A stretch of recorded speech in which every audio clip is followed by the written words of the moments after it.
আসসালামু আলাইকুম, welcome back to my channel sweetest PD. I hope সবাই ভালো আছেন। চলে এলাম আরও একটি নতুন ভিডিও নিয়ে।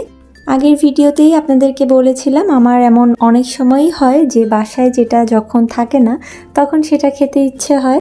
তবে আজকে আর মিষ্টির ক্রেভিং না, আজকে হয়েছে ঝালের ক্রেভিং। তবে এরকম ইচ্ছাটা আজকে আমার প্রথম না, আমার মাঝে মাঝেই এটা হয়, ঝাল খাওয়ার, প্রচণ্ড ঝাল খাওয়ার ইচ্ছা হয়। কারণ আমাদের বাড়িতে তরকারিতে ঝাল খুব কম খাওয়া হয়, কারণ আমার শাশুড়ি মা একদমই ঝাল খেতে পারেন না, আর আমি হলাম তার সম্পূর্ণ উল্টো, আমি প্রচুর ঝাল খেতে পারি। তো আজকে আমাদের বাড়িতে রান্না হয়েছিল গরুর মাংস, যেটা আমার শাশুড়ি মা অ্যাজ ইউজুয়াল কম ঝালেই রান্না করেছে। তো আমার এর থেকে আরও একটু বেশি ঝাল খাওয়ার ইচ্ছে হচ্ছিল, তাই আমি রাতে ভাবলাম ওই গরুর মাংসটাকে দিয়েই কিছু একটা করে নেওয়ার, আরেকটু ঝাল ঝাল করে। তো এটা খুবই ইজি, এটা হয়তো অনেকেই করে খান বাসায়। তো আজকে আমি আমার স্টাইলে করছি। দেখুন, এর জন্য প্রথমেই আমি দুটো পেঁয়াজ পাতলা স্লাইস করে নিয়েছি, আর নিয়ে নিচ্ছি কয়েক কোয়া রসুন, কুচি করে নেব এটা।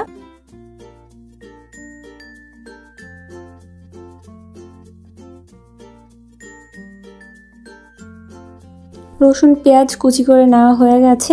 এখন এখানে নিয়ে নিচ্ছি কয়েক টুকরো রান্না করা গরুর মাংস। এখানে আমি হাড় ছাড়া যে সলিড রানের মাংসগুলো হয় ওগুলো নিয়ে নিয়েছি, কারণ হাড় সহ মাংসগুলো দিয়ে এই রেসিপিটা খুব বেশি ভালো হয় না। এখন এই মাংসগুলোকে আমি হাত দিয়ে একটু কুচি কুচি করে নেব, মানে আঁশগুলো ছাড়িয়ে নেব।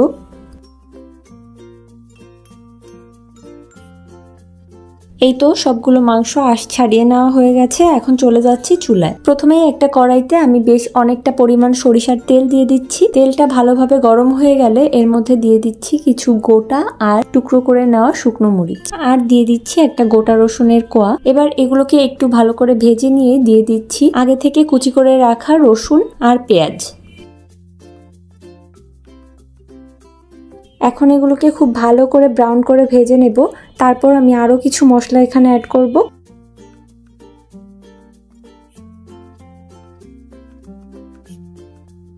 এই যে দেখুন, পেঁয়াজ রসুনগুলো হালকা বাদামি করে ভাজা হয়ে গেছে।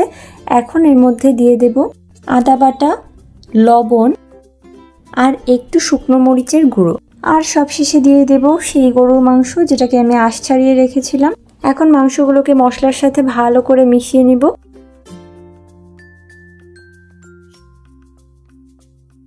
এখন দিয়ে দেব সামান্য একটু পানি, একদমই অল্প, দিয়ে এটাকে একেবারে ভাজা ভাজা করে তারপর নামিয়ে ফেলবো। ব্যাস, হয়ে গেল আমার ঝাল ঝাল গরুর মাংস রান্না। টেস্ট তো আপনাদেরকে করাতে পারছি না, তবে দেখে নিশ্চয়ই বুঝতে পারছেন এটা খেতে কতটা মজা হয়েছে। সত্যিই বলছি, এটা দেখতে যতটা না সুন্দর তার থেকে খেতে অনেক বেশি মজার। ব্যাস, আমার ডিনার রেডি। আর এর সাথে খাবার জন্য আমি একটা সিম্পল টক দইয়ের স্যালাড করেছিলাম। আজ এখানেই শেষ করছি। ভিডিওটি ভালো লাগলে আমার চ্যানেলটিকে সাবস্ক্রাইব করতে ভুলবেন না। দেখা হচ্ছে আবার পরবর্তী ভিডিওতে। ততক্ষণ পর্যন্ত ভালো থাকুন, সুস্থ থাকুন। আল্লাহ হাফেজ।